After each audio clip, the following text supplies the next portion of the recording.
My name is Carrie. This is Ritesh.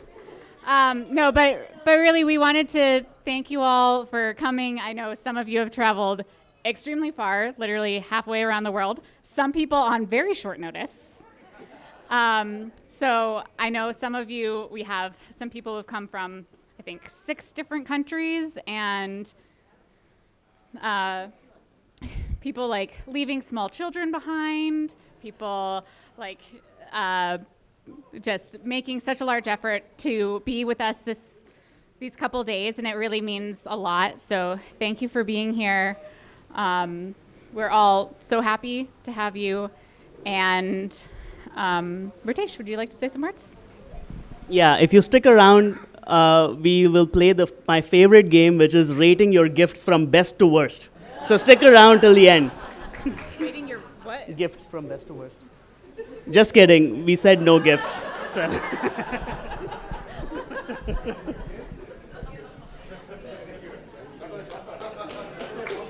Thank you very much, Carrie and Ritesh. So tonight we have still a lot of events going on this evening. We're going to be starting off with a few speeches from some friends from college, from Carrie and Ritesh. Then we'll have some dinner. We'll continue the night. After dinner, we'll do the shoe game, and then karaoke finishes off the night. And try to stay awake for it because it will be fun. I want to see Carrie be singing all the songs. So, without further ado, I would like to introduce Jeffrey to the stage for his prepared speech. He is a grad school friend of Ritesh. Thank you. How's everyone doing? Ritesh, I've met him for 14 years. Today is I see the happiest smile on his face since I met him 14 years ago in New York. I first met Ritesh at Columbia University when we were both grad students. We were doing our PhD there. Ritesh is the first person I met when I stepped into the office at Columbia, and we've been friends since then. We sit in the office for 5 years together.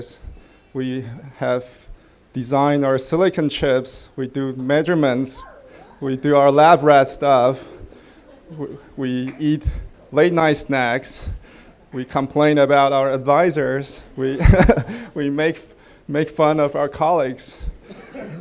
Ritesh has always been a comrade of mine, and I'm so honored to be here to give the toast speech for him. Ritesh has always been a very thoughtful person that I've known of. He gave deep thought into the meaning of life that he wants to pursue, and he's very, very thoughtful for people that he cares of. I remember one time we were walking down the street in New York in the wintertime with the snow. It was freezing, and we were having some conversation about life, and all of a sudden he said, "Hey, dude, I'm not sure if I'm gonna ever find a person that I'm gonna marry," because I feel like I give deep thought into my life, and I'm not sure if I can find someone who will understand me enough that will appreciate the way that I want to pursue my life. And I'm like, dude, you're just 20. We're just 27 years old. We're just getting started, so we talk about stuff. We talk about life, and we carry on. And we both, graduated ever since. And being here today, seeing Carrie and Carrie's wonderful families and friends, I am so happy for Ritesh that he find his answer for the life. And I'm so glad that being involved in the preparations and seeing how the twos carried all these very thoughtful instructions and plannings on giving us such a wonderful gathering today. I'm sure that this is just a start of their lifelong journey, being together, of many, many wonderful things that they're going to do together. And so with that, to Carrie and Ritesh, to your love, the friendship, life, adventure, the curiosities, all the wonderful things that you're going to do together in the coming years. Thank you for having me here, and cheers. Thank you. Thank you. Thank you, Jeffrey. I'm sorry I didn't give you the beautiful backdrop over here for the photos. You should definitely hold the mic and pose for some photos right after Melissa's speech. Who is Carrie's longest time friend who could make it out here, a friend from college. Please welcome Melissa to the stage, right over here. Okay, yeah, I have prepared notes. I'm not going to be as smooth as Jeffrey, just doing it freestyle. So, good evening, everyone. It's such an honor to be here in Bangalore this weekend to celebrate the wedding of Carrie and Ritesh. It's hard to believe it, but I've known Carrie for about 20 years now. We met at the University of Notre Dame as undergraduate students. At Notre Dame, we formed a tight-knit friend group of about 10 women, and all of us women lived in a dormitory called McGlynn. Well, actually, all of us women lived in McGlynn, except for me. I started hanging out with the group when my biology lab partner, Katie, invited me to hang out with her dorm friends. Carrie and many others graciously accepted me into the group. I remember one day, after hanging out with the group regularly for several months, Carrie suddenly turned to me out of nowhere and asked, "Where did you come from?" Of course, it made me laugh, but it also demonstrated how welcoming and kind Carrie is. She had no idea how I started showing up and hanging out with the group, but she accepted me with open arms nonetheless. Because all of us, except for me, lived in McGlynn, we called ourselves the McJizzle crew. Unfortunately, I'm the only friend out of the McJizzle crew that was able to make it to the wedding this weekend. However, some of our friends wanted to share 3 of their favorite brief stories from our time together at Notre Dame. One of our friends recalls when she, Carrie, and several others from the McJizzle crew were at a campus eatery called Wreckers for a late-night snack. Everyone was discussing the meanings of their names. Multiple women shared that their name either had a religious meaning or had been passed down through family. When it was Carrie's turn, she said in a very serious tone, "The meaning of Carrie is to transport something from one place to another." Of course, everyone got a good laugh. Everyone also wanted to share 2 food-related stories. First was a dining hall food challenge where several members of the McJizzle crew decided to eat only one food for an entire week. If we recall correctly, Carrie chose, it was only one day. Okay, I got that wrong. Well, I did not recall correctly. It was one day. Even just one day is hard, let alone 1 week. But you had to eat one food for an entire day. If we recalled correctly, Carrie chose bananas, is that right? Very good. Which was actually a pretty smart choice. Other choices included broccoli, oat bran, and the worst choice of all, lemons. I personally did not participate in this food challenge, but enjoyed seeing people struggle through it at the dining hall and discussing whether adding spices to one of the one food item was an allowable thing to do. Finally, one of our McJizzle friends wanted to share how she and Carrie wanted to make some, quote, quote, hot chocolate on a cold night in the dorm. The only problem is they quickly realized that they did not actually have the ingredients for hot chocolate. Instead, they assembled a beverage made of hot water, cream cheese, and a melted peppermint candy. They excitedly shared this hot chocolate with others, but needless to say, it was not particularly appetizing. But they had promised hot chocolate and they were committed to delivering it. Besides these hilarious anecdotes, we all have a lot of wonderful memories together. Attending football games, studying, sharing meals together, hanging out at popular places on campus, parties, and even some vacations together, just to name a few. And beyond undergrad, we also have many special memories of meeting up for important moments in our friends' lives, including baby showers and many weddings. As demonstrated by these stories and our 20 years of friendship, Carrie is funny, kind, loyal, caring, and super smart, all qualities which make her a great partner. I'm so happy for Carrie that she has found the person she wants to spend the rest of her life with, and I'm sure Ritesh knows how lucky he is to be marrying Carrie. Together, they will continue to create a life full of laughter, adventure, and love. I'd like to close with one more brief story and a toast. At some point during our time at Notre Dame, many of us McJizzle members began to notice that several of the women in the group were in romantic relationships and had started spending more time with their partners. Many of us, however, were still single and wanted to express our excitement about being single ladies. Therefore, we formed a club called SCOM, which stands for Singles Club of McGlynn. At this time, as the only remaining member of the club, I have the honor of officially kicking Carrie out of SCOM.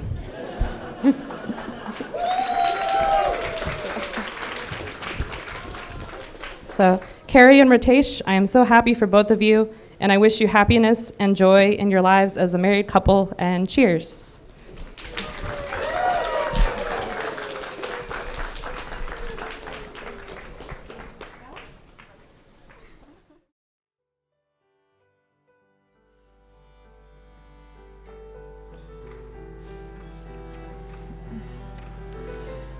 From 1 Corinthians chapter 13. If I speak in tongues of men and angels, but do not have love, I am only a resounding gong or a clanging cymbal.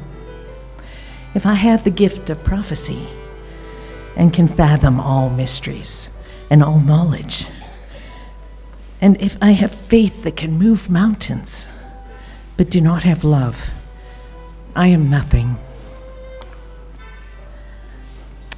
If I give all I possess to the poor and give over my body to hardship that I may boast, but do not have love, I gain nothing. Love is patient. Love is kind. It does not envy. It does not boast. It is not proud. It does not dishonor others. It is not self-seeking. It is not easily angered. It keeps no record of wrongs. Love does not delight in evil, but rejoices with the truth. It always protects, always trusts, always hopes, always perseveres. Love never fails. Where there are prophecies, they will cease.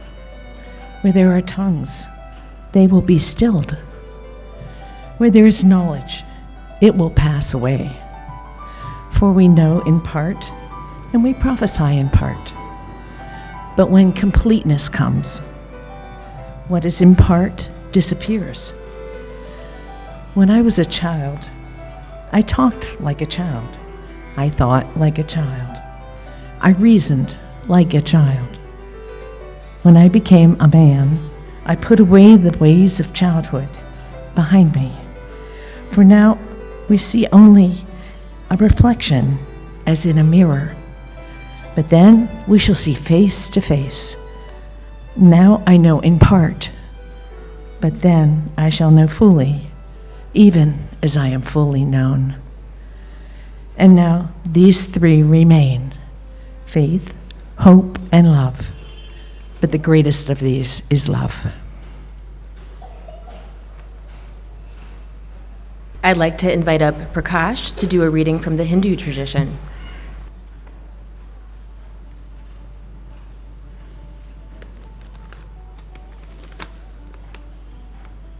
Good afternoon. There are 5 essential elements in a Hindu wedding. The first is the Vagdanam, which is the process of getting the formal consent of the parents of the groom and the bride. Second is the Pradhanam, the formal process of uniting the couple. The third is the Kanyadanam. The father of the bride hands over the care of the bride to the groom.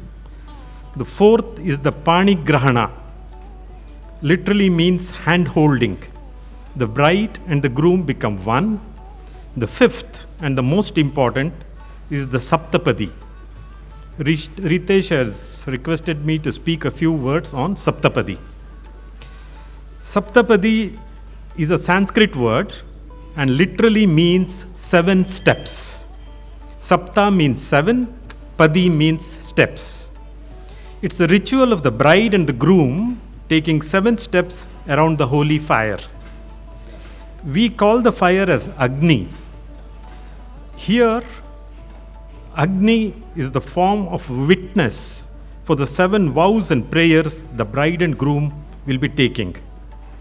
The significance of Saptapadi, it is the bride and groom taking a solemn pledge. It's in fact more than a pledge. It's a series of 7 positive affirmations and profound prayers to the Almighty. The first one, I'll recite it in Sanskrit first and then tell the meaning in English. Ekamishe Vishnutva Anvetu. It's an affirmation and prayer to the Almighty for adequate physical nourishment throughout the life. Second is the Duve Urjuve Vishnutva Anvetu, ensures mental abundance. The second step is a prayer to have mental strength throughout the life. Third is the Trini Vrattaya Vishnutva Anvetu. It's an affirmation and prayer for right conduct. Right conduct based on dharma or fairness to one and all. Fourth is the Chatvari Mayo Bhavaya Vishnutva Anvetu. It is a prayer for harmony and happiness, for the 2 minds becoming one. Fifth is the Pancha Pashubhyaya Vishwutva Anvetu. It's a prayer for prosperity, mental, physical, financial, all kinds of prosperity in all walks of life. Sixth is the Shraddhaya Shopaya Vishnutva Anvetu. It's a welfare throughout all seasons. It's a prayer for health, wealth-being, and security. Seventh is the Saptaya Saptabhyo Hatrabhyo Vishnutva Anvetu. We are taking the 7th step with the prayer and affirmation of togetherness. Make the married life a happy and lasting partnership. It's an affirmation and prayer to ensure a life of contribution and welfare to the society. As Hindus, we have always said Vasudhaiva Kutumbam, that is, the whole world is one family. So these steps, this prayer and the vow that the bride and the groom take is for the welfare of the whole world. Thus, Saptapadi is a significant ritual undertaken by the bride and groom as they embark on a journey of life and togetherness. They are praying for a very fulfilling and purposeful life. We wish them all the best. God bless. Namaskara.